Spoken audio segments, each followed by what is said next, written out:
welcome on another episode of the Tech Exec Podcast, where I'll help you create teams worth leading. As always, I'm your host, Aviv Ben-Yosef, advisor and consultant to tech execs worldwide. And our subject today is overcompensating. Overcompensating usually comes in the form of overworking, and working harder is not the same as working smarter.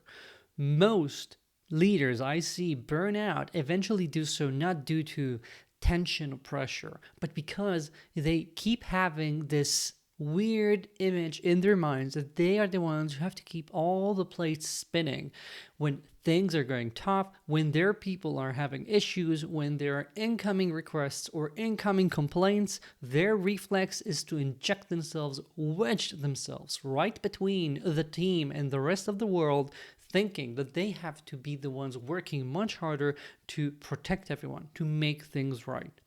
This might work in the short term, but it's almost a surefire solution to end you being completely burnt out and your team not growing to where it ought to be. Let's fix that.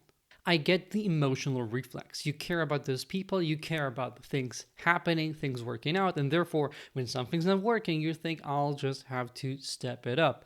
And again, sometimes short term, that might be what is needed because the company has to have the success there. However, that reflex can lead you down a path where you never allow your team to improve. You just let them keep being dependent on you. You are being a very expensive set of crutches that has to hold everything together. This is not reliable for anyone interested in genuinely building a real valuable team, but also it is a way for you to sort of compensate for not knowing or not having it easy for you to do something else.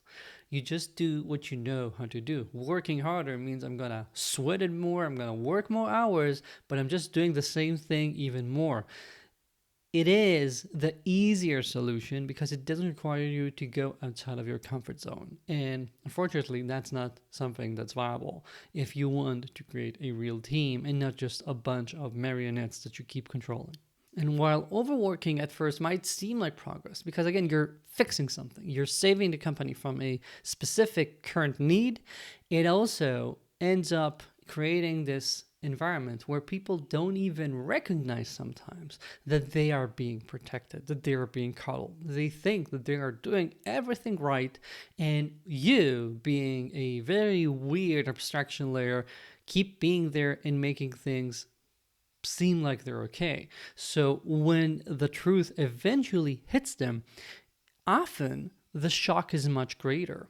And this sort of limbo that you're creating is almost always just temporary. There's only so long you can do it, and eventually you'll have to stop it because you're human, because you're sick, because you go on vacation, and then things will crumble and crumble fast.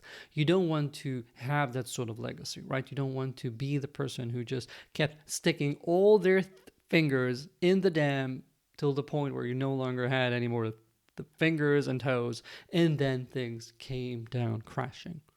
You want to create an organization that can really be what it ought to be without you needing to do all of that hand-holding. You want to help them grow and not overcompensate, not keep having to save them from everything going around. And the good news, this is usually just you being the barrier here.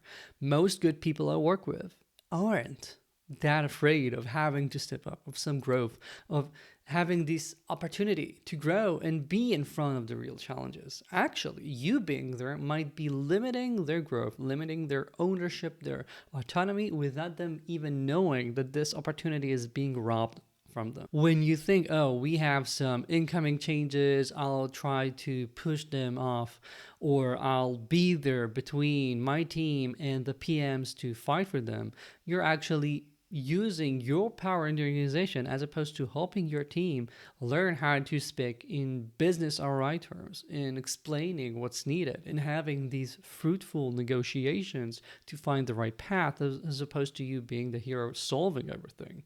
When you have a manager that's not really that good at being a leader, if you're there shadowing half of their meetings because you want to ensure the team is operating, you're not giving that person the tools needed to improve. Or if you've realized that person is not in the right position, you're not giving them that feedback, and you're not putting in place a better leader that can actually help that team improve. So again, you're working harder, you're going to be there in a lot of those meetings, but this can only go so far. And even if you manage to do that for months on end, it comes at such a high cost of your time not being spent elsewhere, of that team not getting to see what a real genuine leader ought to be, etc. So we cannot allow that to continue. If your reflex is to just inject yourself and work harder, you need to cut it. You need to break that loop and learn how to spot it when you're doing this, so you can help people improve and grow around you. My very basic rule for you is that you need to look around and consider what would happen if you were to not be there for a couple of weeks. In any area where you're getting like itching sensations, just imagining it is probably an area where you need to help people grow. So start thinking, what sorts of decisions or situations are you the one running? Are you the one always there protecting or spotting the mistakes that people are doing? And either come up with direct feedback to the involved people so they can understand where they're not there yet and start working on how they can improve and rapidly, or realize that your people right there, right now, are just not the right people. And if that's the case, again, I believe you will be doing everyone a service, everyone a favor, if you just come to terms about that and move those people to a different position, as opposed to having them continue being mediocre or worse for months. If it's just not a match, if you think they can be helped, if you think that they might still be the right people for the job, by all means, coach them, get someone like myself to help them, do something.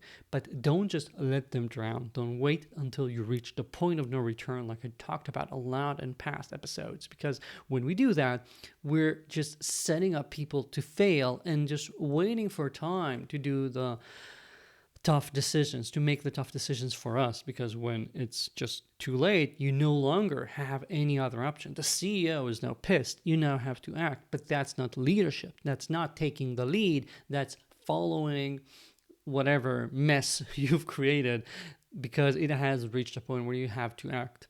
Don't do that, and stop overcompensating, because when you start really delegating, when you create this team around you that can be more autonomous, that's when you, my friend, will be able to actually start elevating yourself, working from a higher altitude that will allow you to be a much more effective leader. Maybe a topic for a next podcast episode. That's it for this week. Thank you for joining me. As always, do check out my newsletter. A link is in the show notes. You get an article and a bunch of free stuff every week. It's the best online newsletter for tech execs. Link is in the show notes. I'll be here next week. Ciao.